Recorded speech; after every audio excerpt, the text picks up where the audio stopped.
Here's how to connect a custom domain in Unbounce. In your Unbounce account, look at the left-hand side of the dashboard and click on the Domains section.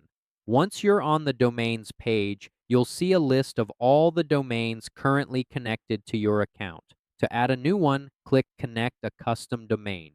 A window will pop up where you can enter your own custom domain or canonical name in your DNS settings.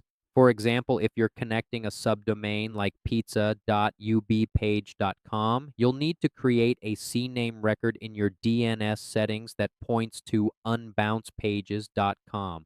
After adding the CNAME record in your DNS, go back to Unbounce and click Submit. Your new custom domain will then appear in your list of domains. You can check if your custom domain is properly connected by looking for a green working and secure status next to it.